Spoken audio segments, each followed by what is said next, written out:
Este sermón y otros de San Juan de Ávila los conservamos gracias a un hombre que se hizo santo en Badajoz, porque a Badajoz fue mandado a ser obispo cuando no tenía ni 30 años. Estuvo pocos años en Badajoz, no sé si 4 o 5 años, y luego fue a Valencia. Y se hizo muy amigo de San Juan de Ávila. Se trataron poco personalmente, pero estando ya en Badajoz, le pidió a San Juan de Ávila que le mandara sacerdotes, discípulos suyos, misioneros, para que fueran por los pueblos de Badajoz a evangelizar. San Juan de Ávila le mandó algunos, y algunos de esos después fueron jesuitas muy significados. En fin, me estoy refiriendo a quien en Valencia llaman el patriarca. Y esto es lo que da nombre a muchas instituciones de Valencia, el patriarca, porque era patriarca de Antioquía y arzobispo de Valencia. Pero antes había sido obispo de Badajoz. Y por eso nosotros decimos la calle del obispo, porque es donde estaba el obispado, no. Es porque es la calle Obispo San Juan de Ribera. Este San Juan de Ribera, que fue también virrey de Valencia, y era de una familia de un gran nivel, un hombre muy inteligente y muy santo, pues se caldeaba en la oración con los sermones de San Juan de Ávila y los tenía copiados muchos. Y gracias a que los tenía copiados, se han conservado por San Juan de Ávila. Pues este es uno de los que San Juan de Ávila tenía en esos cuadernitos que llevaba en el Palacio Arzobispal de Valencia a la capilla a hacer su oración.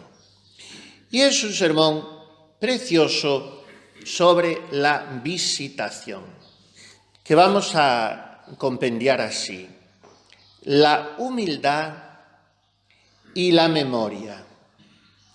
La humildad de María, espejo de nuestra humildad. Y María visita a quien se acuerda de Dios. O sea que para tener a María y que me vengan con ella todos los bienes, yo tengo que tener memoria viva de Dios.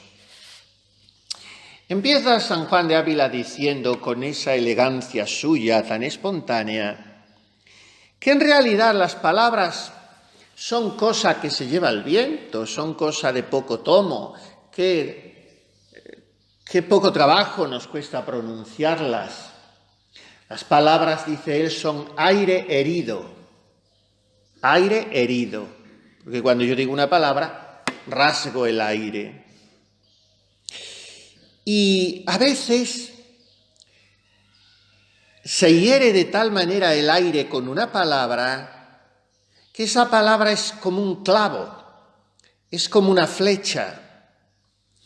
Y es una palabra liviana, ligera, sutil en su sustancia, pero en su sentido tiene un tomo muy profundo. Pues por una palabra se puede perder una ciudad, se puede perder una hacienda o se le puede despojar a alguien de su fama. La lengua es un mundo de iniquidad, dice Santiago en su carta. Y a continuación, dice el maestro Ávila, no son vuestras palabras, Virgen, de esta manera, sino verba sapientis.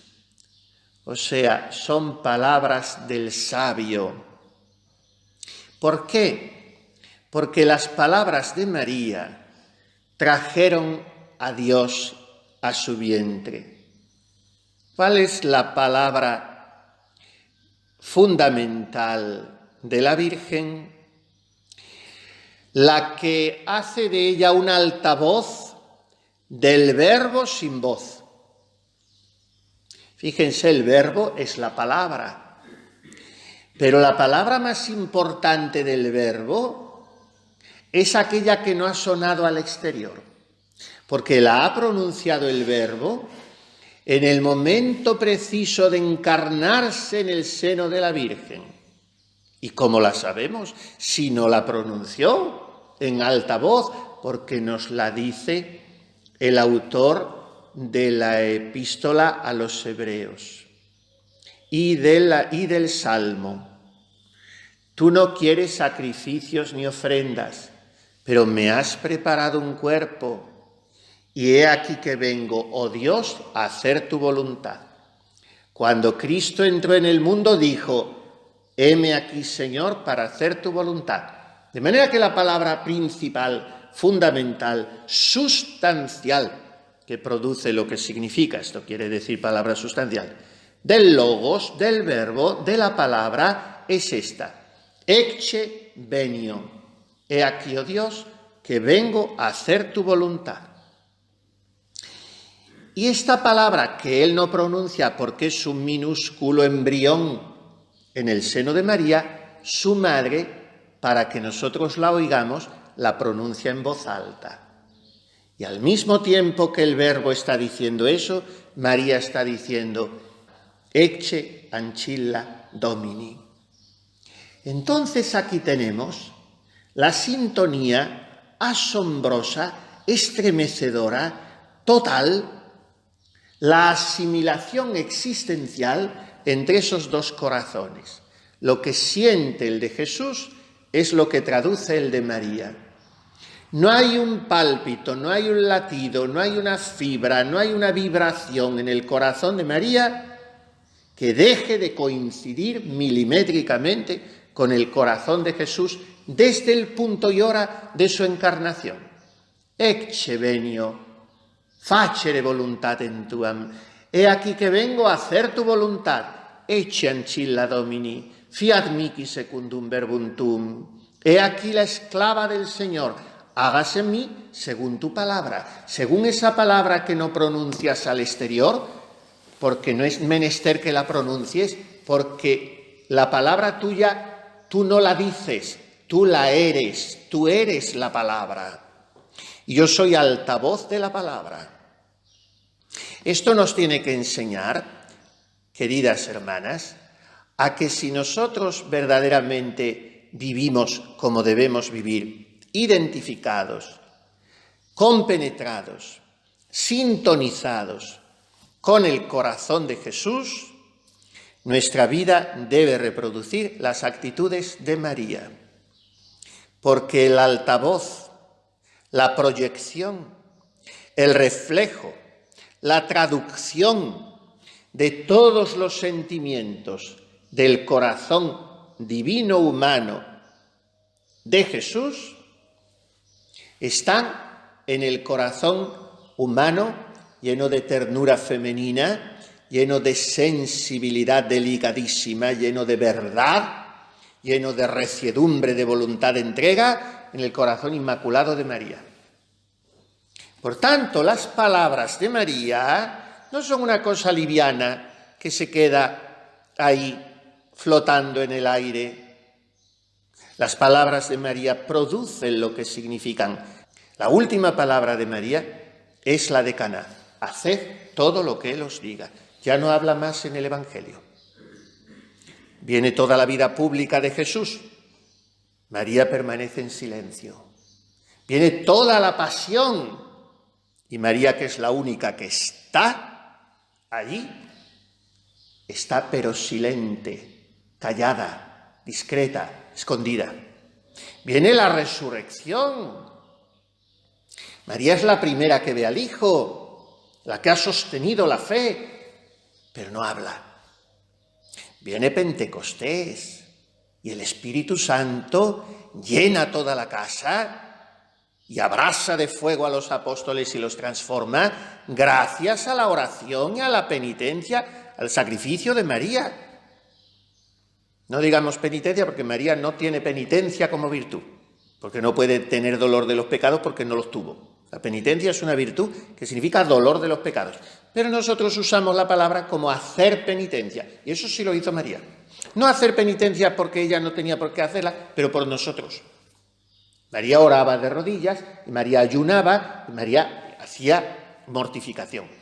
Bueno, pues la mortificación y la oración de María trae el Espíritu Santo. Si no es por María, no viene. ¿Y cuál es el resultado? Que sale San Pedro al balcón y echa un sermón que convierte y bautiza a 3.000. María callada. Es tremendo esto, ¿eh? Lo que nos gusta a nosotros hablar. La Iglesia de hoy es víctima de un parloteo absolutamente estéril. Hablar. Se habla de todo y todos y en cualquier momento, y es muy complicado esto. Cuando se habla ya tanto no se sabe bien qué es magisterio, qué deja de serlo, a qué hay que atender. Hablamos y oramos poco. María habló poquísimo. La que más puede enseñarnos, la que más sabía de Dios, la más santa de las criaturas, 7 veces en el Evangelio.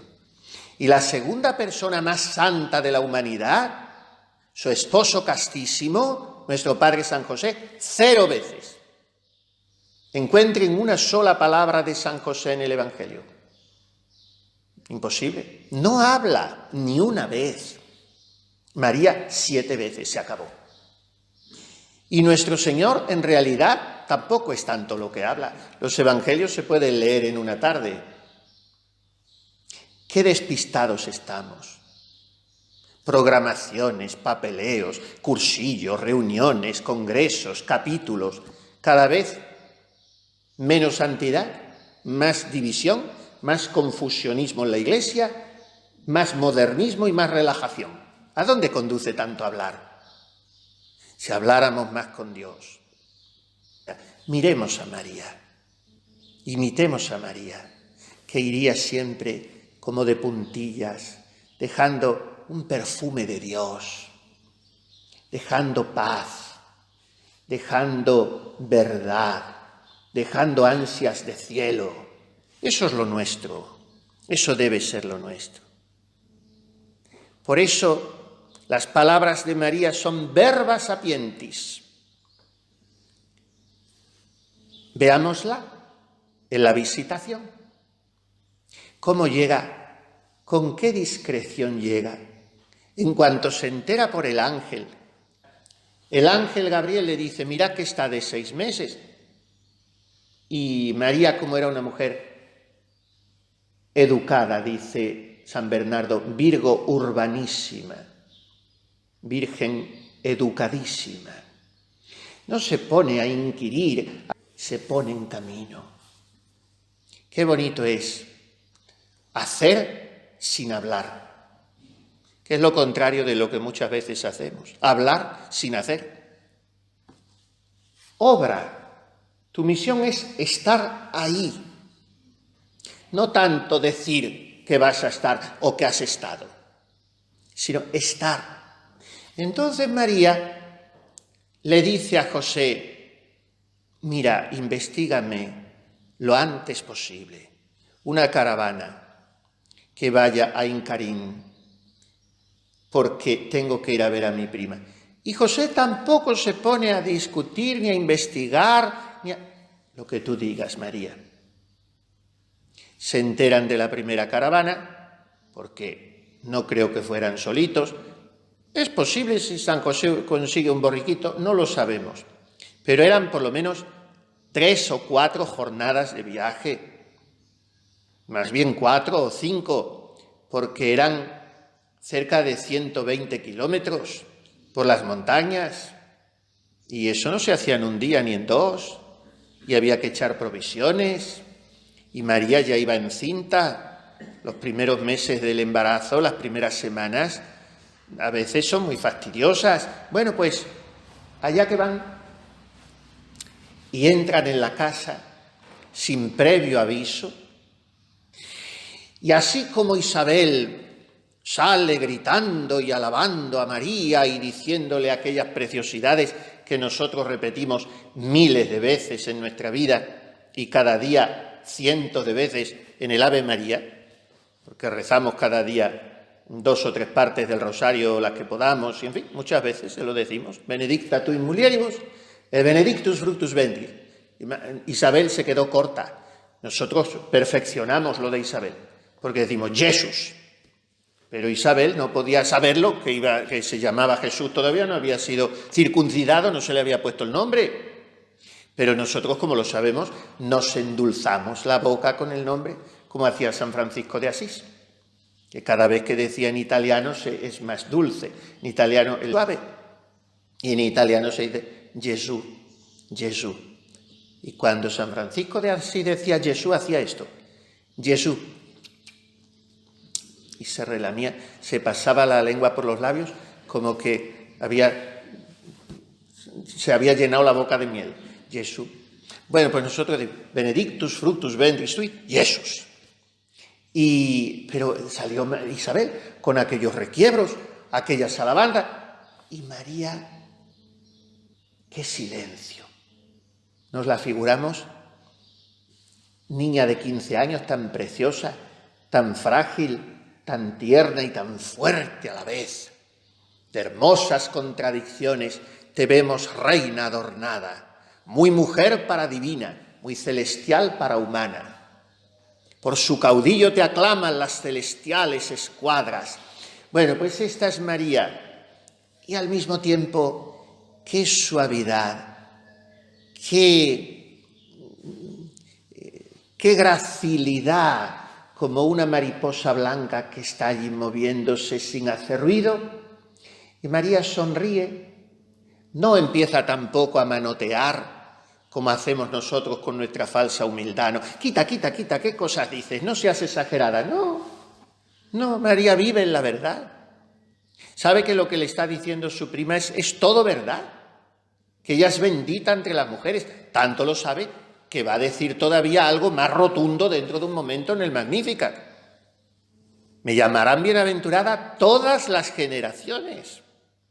Eso puede decirle un alma humildísima, porque sabe que todo es de Dios. Y dice Santa Teresa, me puse a considerar un día por qué es su majestad tan amigo de la virtud de la humildad. Y paréceme que me dio a entender que porque la humildad es andar en verdad, que siendo Dios la suma verdad, le gusta tanto la humildad porque la humildad es andar en verdad.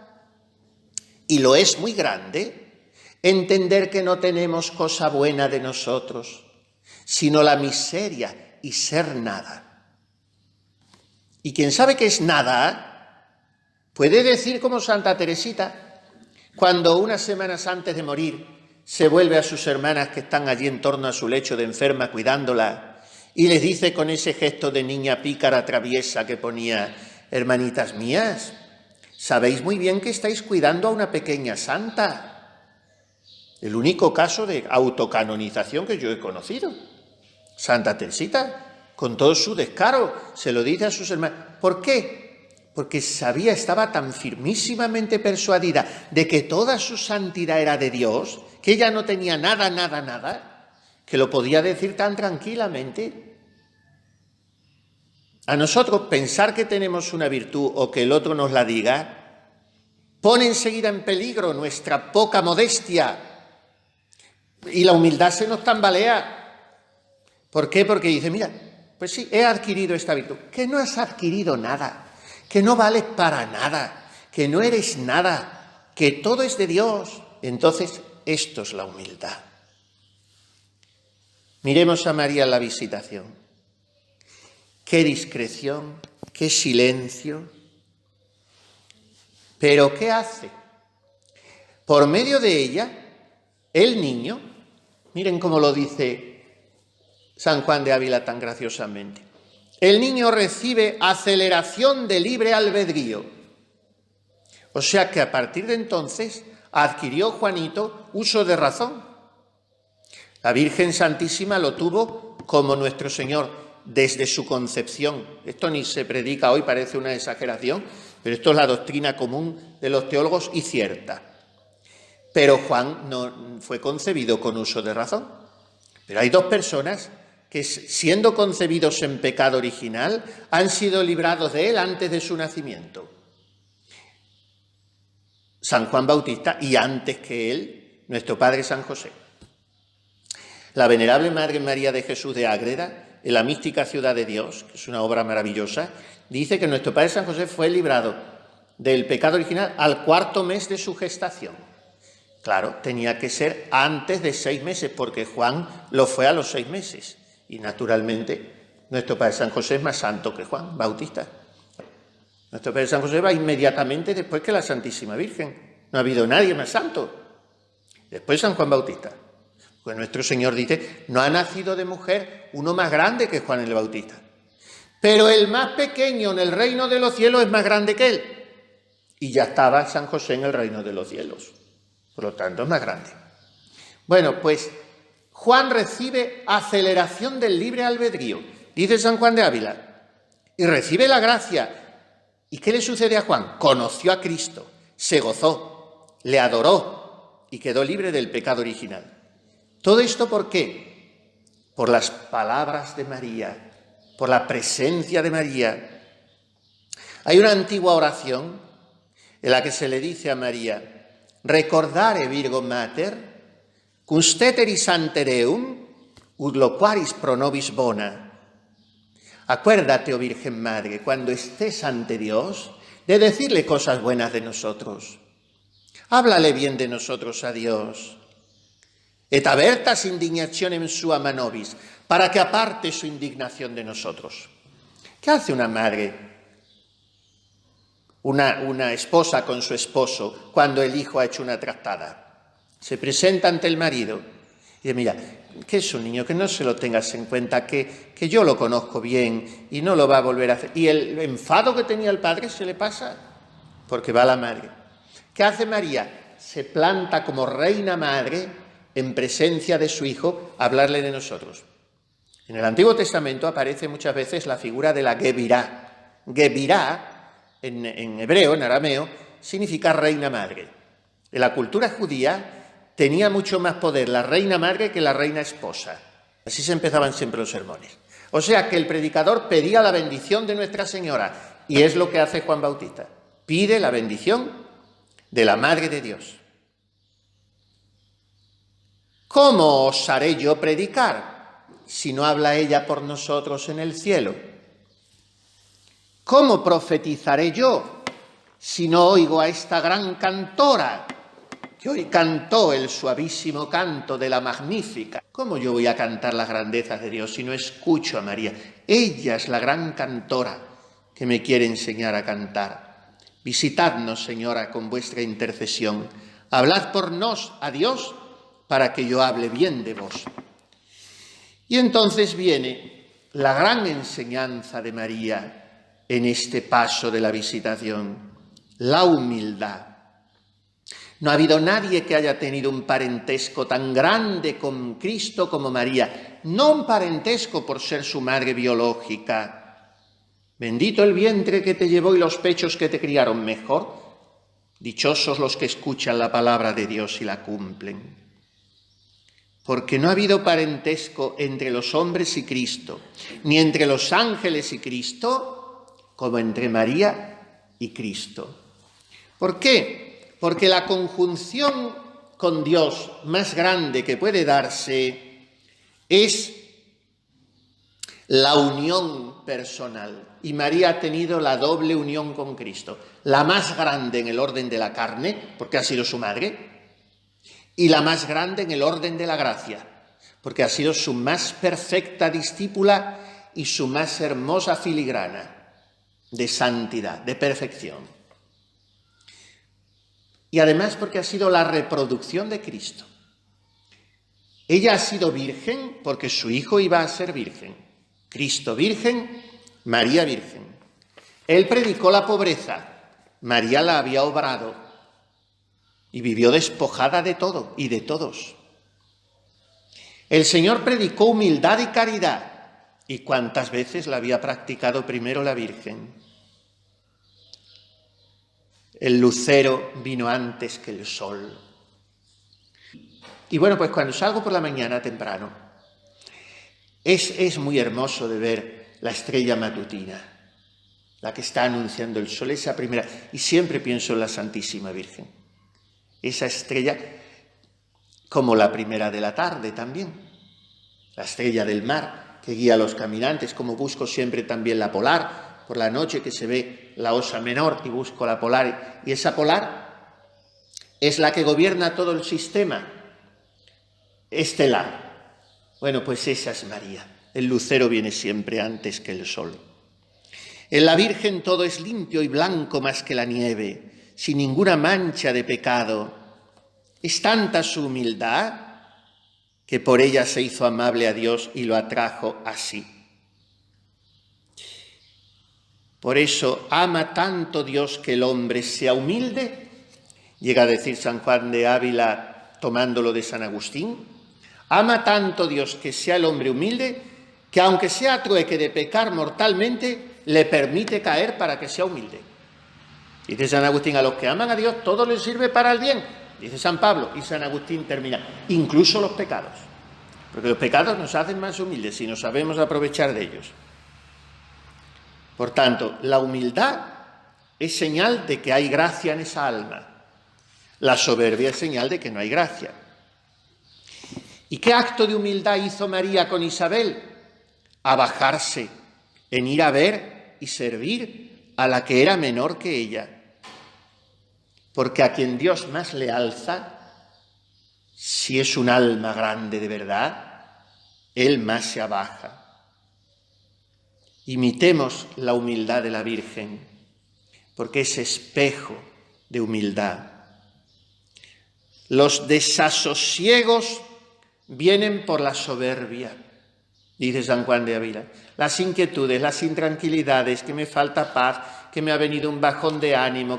Si vivieras metida en el fondo de tu nada, no te importa que te miran, que te dicen, que te estiman, que te quitan, que te ponen. No te importa. Los desasosiegos vienen de la soberbia. Por cumplir con Fausto vano. El soberbio que pierde a Dios, pierde el descanso.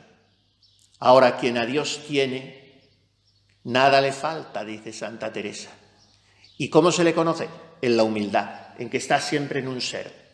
Bueno, está tranquilo en Él. No hay santidad sin humildad. ¿Por qué, dice San Juan de Ávila, está hoy el mundo lleno de herejes? Porque esos herejes, hoy son los modernistas son la peor herejía que hay. Dice San Pío X, que es el compendio de todas las herejías, el modernismo. Ese odio a la tradición viene de la soberbia, dice San Juan de Ávila. El mundo está lleno de herejes que se tienen en más que los santos pasados y que toda la Iglesia. Es para espantar que una gente tan profana y carnal se tenga en más que santos de vida tan sobrehumana. ¿Quién osa cotejarse ahora con los santos pasados?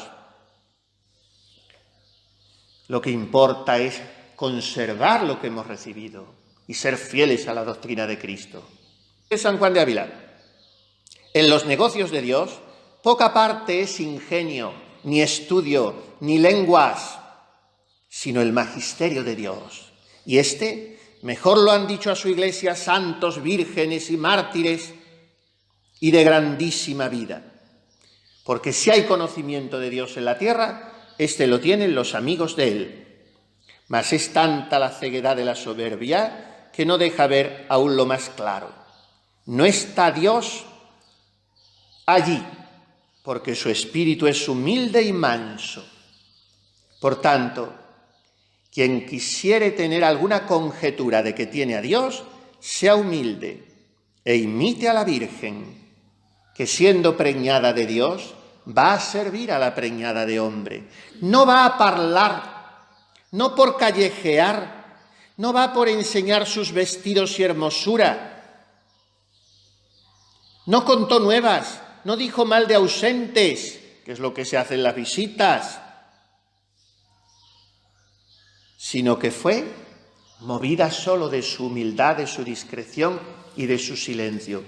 Nuestra memoria histórica, en cuanto hijos de Dios, en cuanto hermanos de Jesucristo y redimidos por Él, tiene que ser cada minuto de nuestra vida esta. Acuérdate de Jesucristo, resucitado de entre los muertos. Si mueres con Él, vivirás con Él y reinarás con Él. La memoria es un sentido interno del alma. Solemos considerarla equivocadamente, porque así la ponen casi todos los maestros espirituales, también San Juan de la Cruz, aunque sabía que no lo era, y también Santa Teresa, porque lo toma de todos. Solemos considerar la memoria una potencia del alma, y no es así. El alma tiene solo dos potencias, o sea, dos manos con las que puede actuar, con las que puede moverse, con las que tiene poderes. Eso significa potencias. Porque si no, la esencia del alma no se proyectaría en obras. ¿Cómo se puede el alma manifestar? ¿Cómo actúa? ¿Cómo trabaja? Mediante esas dos potencias que tenemos que cultivar y educar y disciplinar. ¿Cuáles son esas dos potencias? El entendimiento y la voluntad.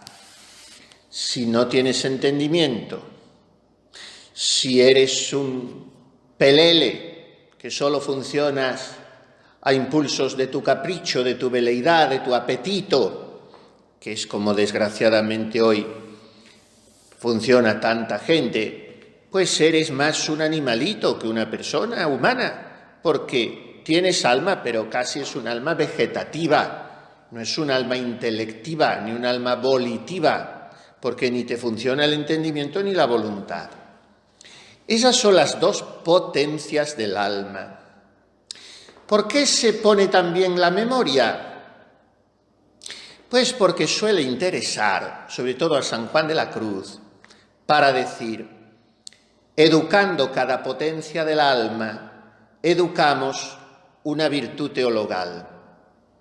Como las virtudes teologales son tres, fe, esperanza y caridad, y las potencias solo son dos, entendimiento y voluntad, nos falta una potencia. Echamos mano de la memoria, que no es potencia, sino que es sentido interno del alma. El cuerpo tiene 5 sentidos externos, que ya sabemos cuáles son: vista, oído, gusto, olfato y tacto. Los 5 sentidos externos que los tienen también los animales. Esos pertenecen al alma vegetativa. Pero la persona humana tiene 4 sentidos internos. Algunos lo tienen también los animales, de otra manera. Pero vamos a ver lo de la persona humana. Los sentidos internos son estos. Primero, que es universal, pero que en realidad lo tiene muy poca gente, que es el sentido común. El sentido común, el menos común de los sentidos, pero es el más universal. Y luego vas a comprobarlo y lo tiene poquísima gente. ¿Pero cómo ha hecho esto? Si esto es de sentido común. ¿Sentido común cuál es? El que reúne las experiencias de los otros sentidos externos y en vista de lo que yo ya he visto, de lo que he oído, de lo que conozco, entonces me muevo en esa dirección. Ahora si tú ves que a las 3 de la tarde en ese lugar del jardín hace 45 grados y tú te pones ahí, no tienes sentido común, porque ya lo has experimentado, que eso no te conviene. Por lo tanto, sentido común, primero. Después, la imaginación, sentido interno del alma, la que juega con fantasmas, que se llama en antropología, con imágenes que nos representamos. La imaginación tiene muy mala prensa, pero la imaginación es una cosa buenísima, buenísima. Pero Santa Teresa la llamó la loca de la casa. Mentira, nunca jamás lo dice. Búsquenlo ustedes en sus escritos. A Santa Teresa, como a mucha gente, se le atribuyen frases que nunca brotaron a los puntos de su pluma. Santa Teresa nunca dice la imaginación es la loca de la casa. Más bien habla muy positivamente de la imaginación. Ahora, si yo no la educo, pues es como la voluntad si no la educo, como el apetito gustativo si no lo educo, o como cualquier cosa si no lo educo. Más bien Santa Teresa lo que le tiene más miedo y le llama que es un loco y un moledor es al entendimiento. Ineducado también. Bueno, Ya llevamos dos sentidos internos. Sentido común, imaginación, vis cogitativa, que se llama en latín y en los animales vis estimativa. La vis cogitativa en las personas o la vis estimativa en los animales me lo van a entender muy bien con una palabra castiza que voy a decir, el pesquis. Esta persona tiene olfato, tiene pesquis, las ve venir. Pues lo mismo que un animal. Tú te acercas al gatito ese que anda por ahí, parece un muñequito de peluche, y vas a hacer algo, echa a correr. No tiene entendimiento. No, pero tiene está muy mal dicho, la palabra intuición está muy mal dicha, porque intuición solamente la tienen los ángeles, porque intuición es comprender las cosas de un golpe. Intuitivo solo son los ángeles. La persona humana no puede ser intuitiva porque es discursiva, tiene que discurrir. Para llegar a una idea tiene que pasar por 3 docenas de ideas antes. El ángel no, el ángel lo ve de golpe. Y seremos intuitivos cuando estemos en la bienaventuranza eterna. La visión beatífica es una visión intuitiva. No tengo que decir, bueno, espérate, que este es el Padre está engendrando al Hijo, el Hijo luego brota el Espíritu Santo, luego la Virgen. No, allí se comprende todo, como los ángeles. Bueno, ya tenemos 3 sentidos internos. Sentido común, imaginación, la cogitativa, en los ángeles estimativa, en los animales estimativa, y después el último sentido interno es la memoria. ¿Qué es la memoria? La memoria es ese archivo del alma, donde vamos almacenando conocimientos, sucesos, experiencias, en fin, serva ordinem et ordo servavit te, significa guarda el orden y el orden te guardará. Se adelanta muchísimo tiempo con tener cada cosa en su sitio y un sitio para cada cosa en su momento, cada cosa en su lugar. El orden externo evidencia el interno, Como está la celda, así está el alma. Como está la oficina donde trabajas, como está la cocina si estás esa semana de cocina, así está tu alma. La limpieza y el orden aseguran una vida equilibrada, aseguran sentidos internos. Con el de la memoria hay que estar constantemente tirando. Y lo que quede, muchas de las cosas que tenemos en primer plano hay que llevarlas al último cajón. Y de las que están en último cajón, al primero. ¿Qué hay que hacer con la memoria? Organizar. Porque si no, una biblioteca desorganizada es peor que no tenerla. Hay que organizar. ¿Cuál tiene que ser el empeño de nuestra memoria? Acuérdate de Jesucristo. Y perdemos unas energías y un tiempo y una santidad. Eduquemos bien la memoria. ¿Quién es la educadora de nuestra memoria? María Santísima. En ella no cayeron jamás noticias ni recuerdos innecesarios. No es que tuvo que purificar la memoria como tenemos que hacer nosotros. Lean la subida del Monte Carmelo de San Juan de la Cruz, la parte que dedica a la purificación de la memoria. Es el mejor que habla de esto. Santa María no es que tuvo que purificar la memoria, porque ella era la purísima. No es que tuvo que rechazar recuerdos pecaminosos, porque en ella no había nada manchado.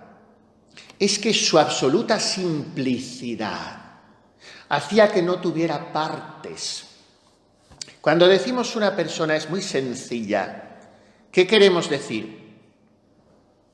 Que tiene una gran unidad, que no hay en ella cajones, recovecos, esquinas, alambicamientos, que no está hecha parte. Santa Teresa dice, pobrecita nuestra alma, tenemos el alma hecha pedazos. Y es verdad. ¿En qué sentido? Pues que el entendimiento funciona por un lado, la memoria por otro, los afectos por otro, la sensibilidad por otro, la voluntad por otro.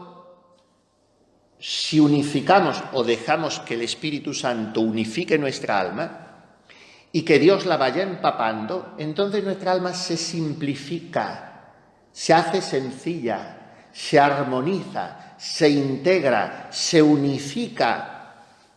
Y esta es el alma de María. En el alma de María no campea más que una bandera: voluntad de Dios. En ella no hay otro deseo, no hay otro recuerdo, no hay otro empeño, no hay otra inquietud, iba a decir, tampoco ni siquiera eso para ella es una inquietud, porque en ella todo es paz y serenidad y sosiego. Entonces María quiere visitarme. Es hermosísima esta fiesta de la visitación, porque es la emperatriz del cielo y de la tierra, viniendo a la choza maloliente de un pobrecito mendigo leproso como soy yo. Y María quiere visitarme. Y María se abaja una y otra vez a visitarme. Y es tan dichosa la persona a la que María visita. Cuán de verdad dirá: visitatio tua custodivit spiritum meum. Dice el libro de Job 10:12. Tu visitación custodió mi espíritu. Esto podemos decir hoy a María, cuando en nuestra vela ante el Santísimo ejercitemos la memoria en el sentido en que debemos ejercitarla. ¿Cómo debe ejercitar la memoria un alma espiritual? Mementote mirabilia que fecit Dominus. Recordad las maravillas que hizo el Señor. Este es un ejercicio de memoria precioso. Porque yo no existía y me criaste, porque me amaste sin amarte yo, porque antes de nacer me redimiste, gracias Señor. Porque bastaba para redimirme un suspiro, una lágrima de amor, y me quisiste dar toda tu sangre, gracias Señor. Porque me diste a tu bendita madre y te dejaste abrir el corazón para que en él hiciese yo mi nido, gracias Señor. ¿Qué te daré por tantos beneficios? ¿Cómo podré pagarte tanto amor?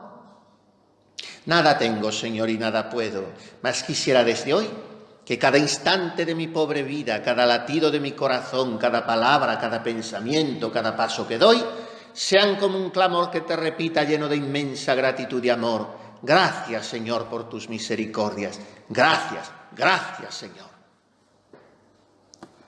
En esto hemos de ejercitar la memoria. Mis padres, mi familia, no perfecta, pues en esas cosas imperfectas que tuvieron mis padres, mis hermanos, que marcaron quizá mi infancia, que me parece a mí que podía haber sido de otra manera, en eso estaba también la misericordia de Dios. Mi salud, qué fuerte ha sido, Señor, para trabajar por tu gloria. Qué frágil ha sido y qué quebradiza y qué pobre mi naturaleza, y no he podido hacer muchas cosas. Gracias, Señor. Mi vocación. Me trajiste a este instituto, me pusiste en esta comunidad, me diste estos oficios. Gracias, Señor. Y siempre estuviste ahí. Y cuando yo me venía abajo, cuando yo te fallaba, cuando yo me desalentaba, estuviste ahí, con tu presencia eucarística, con tu presencia en mi alma, la inhabitación trinitaria, con aquella madre superiora, aquella hermana, aquella maestra, aquella formadora, aquel sacerdote, aquella gracia actual que recibí, aquel ejemplo de las hermanas. Estuviste ahí, Señor. En eso tenemos que emplear la memoria. No es ese rum que nos hace estar siempre saboreando amarguras. Y cuanto más acíbar estemos paladeando, parece que estamos más contentos. De verdad que somos masoquistas y tontos, ¿eh? La memoria no es para eso. La memoria es para Dios. Visitatio tua custodivit spiritum meum. Tu visitación, María, ha guardado mi alma. María ha sido la custodia, la protectora, la guardiana de mi vocación. Entonces María viene a darme todos los bienes con ella, porque ella tiene todos los bienes consigo, porque tiene a Dios. ¿Y qué bien no dará la que lleva a Dios en sí? Oh casa dichosa la que la Virgen visita. Señora, le preguntamos sus siervos, con San Juan de Ávila en la parte quizá más hermosa de este sermón. ¿Dónde visitáis? ¿Cómo se llama la casa? ¿Qué señas tiene? ¿Qué haremos para traeros a nuestra casa, para que nos consoléis y se alumbre nuestro corazón y se alegre nuestro niño? La casa que visita la Virgen es casa de Zacarías. Y Zacarías, ¿saben lo que significa? El que se acuerda de Dios. Y Elizabeth, su esposa, ¿saben lo que significa? La que está llena de Dios. También otros dicen casa de Dios, Isaac Betel, la que está llena de Dios. Por tanto, bienaventurado el hombre que se acuerda de Dios, pues le sabe la Virgen la casa. O sea, la Virgen sabe muy bien mi domicilio si yo me acuerdo de Dios. La Virgen viene derecha a mi puerta, está velando a las jambas de mi puerta, si yo me acuerdo de Dios. Y acordarse de Dios, cuidado con esto, no es conferir en la mente muchos sentimientos románticos o conceptos hermosos, no. Porque hay almas que se acuerdan mucho de Dios porque no se acuerdan nada de su prójimo. Cuidado con eso.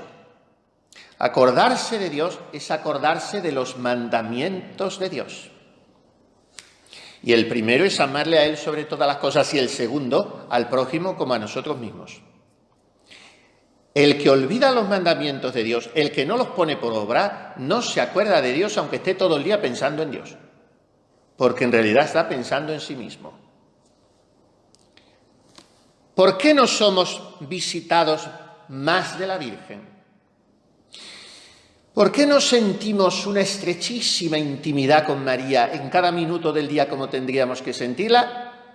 Porque no guardamos con perfección los mandamientos de Dios, sobre todo la caridad.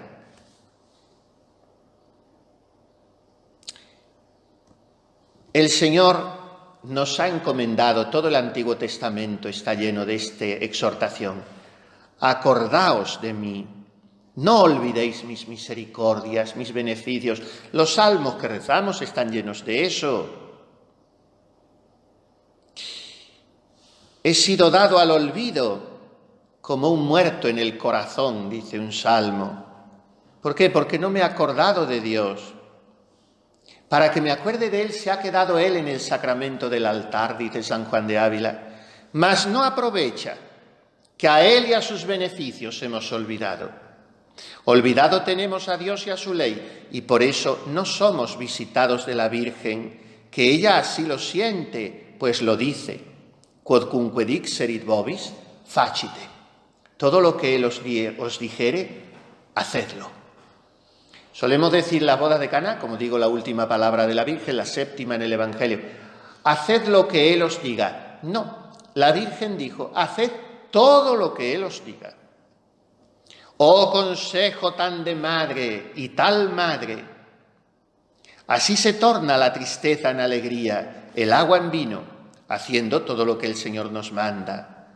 Así es visitada Elizabeth, que quiere decir hartura de mi Dios, que es la buena voluntad. El acordarse de Dios parece más pertenecer al entendimiento que se acuerda de Dios y que piensa en Él, más la hartura a la voluntad en la cual está el amor. Y entonces viene la bendición de Dios. Se suele comparar el pasaje de la visitación, se suele iluminar con aquel otro pasaje del libro segundo de Samuel en el capítulo 6. Recuerden ustedes cuando el arca de la alianza es llevada a casa de Obededón. Y entonces Dios bendice la casa de Obededón, donde el arca de la alianza permanece 3 meses. ¿Cuánto tiempo está María en casa de Isabel? 3 meses, el mismo tiempo. Oh, si supiésemos qué bienes tiene quien a la Virgen tiene. Desearíamos y procuraríamos traerla a nuestra casa para ser más y más benditos de Dios. Por tanto, el recuerdo en mí, en los oídos de mi alma, ha de ser el testamento espiritual de María. María, como decíamos esta mañana, es la suma discreción. María es siempre oportuna, es siempre delicada. María habla la última vez y no vuelve a hablar. Se acaba. Haced todo lo que Él os diga. Este ha de ser mi recuerdo. Este testamento espiritual, su última palabra, es el que debe dirigir mi vida. Si ella está rogando por mí arrodillada delante de Dios, yo estoy enhiesto en mi voluntad, duro con mi malquerencia, abominable con deshonestidades. Ayudemos a la Virgen, dice San Juan de Ávila. Pero qué disparate, ¿cómo voy yo a ayudar a la Virgen si es la Virgen la que me ayuda a mí? Sí, ella me ayuda a mí, pero si yo no uno mi oración a la suya, ella está intercediendo siempre por mí y, digamos así, no le luce. Yo tengo que unir mi oración a su omnipotencia suplicante y mi oración con mi penitencia.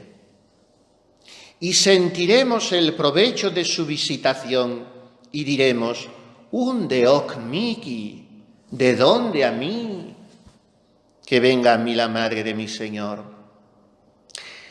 Seámosle agradecidos y ella dará gracias a Dios por los bienes que nos hace. Estará con nosotros hasta que nuestro niño nazca, ayudando a los buenos propósitos para que vengan en obra. Todos tenemos que en nuestra vida dar a luz a Jesús, reproducir a Jesús. Que yo de verdad me transforme en otro Jesús. Por tanto, el niño tiene que nacer en mí. Y María está tan interesada en ese alumbramiento que estará conmigo hasta que Jesús nazca en mí. No se separará. Y mientras tanto yo seré como aquel Obededón que ve que su casa se llena de bienes, porque en ella está el arca de la alianza. Y no estará solo 3 meses, porque ¿quién se hace santo en 3 meses? Ni siquiera 3 años, ni 3 décadas. María estará conmigo hasta el fin. Porque cuando yo me transformaré del todo en Jesús, es cuando ponga mi alma en sus manos y muera besando el crucifijo y diciendo, Sagrado Corazón de Jesús, en vos confío. Y entonces estará María allí. Se habrá quedado siempre conmigo, recordándome, haz todo lo que Él te diga. Se habrá quedado siempre conmigo porque es tan buena, tan solícita, tan cuidadosa de mi bien, tan cariñosa, tan madre, que no se olvida ni un segundo de esa súplica que yo le vengo haciendo desde niño y que seguramente le he hecho ya muchos, no sé si decir cientos de miles de veces. María no se olvida, y de cada una de esas veces, la mayoría de las cuales yo lo he dicho sin prestar atención, ella se acuerda. ¿Qué es lo que le he dicho? Ruega, Señora, por nosotros pecadores, ahora y en la hora de nuestra muerte. Amén. Pues en esa hora, que es la única importante de mi vida, la de la muerte, María estará allí. Y también en esa hora me estará recordando, haz lo que Él te diga. Estará conmigo hasta que nazca en mí el niño. No se apartará de mí la madre. Ella visita a quien de Dios se acuerda. Me acuerdo yo de Dios para poder decirle a María que con ella me han venido todos los bienes. Que esto sea una realidad y que sigamos diciendo a nuestra Madre Dulcísima cada día, con cada latido de nuestro corazón: ruega, Señora, por nosotros pecadores, ahora y en la hora de nuestra muerte. Amén.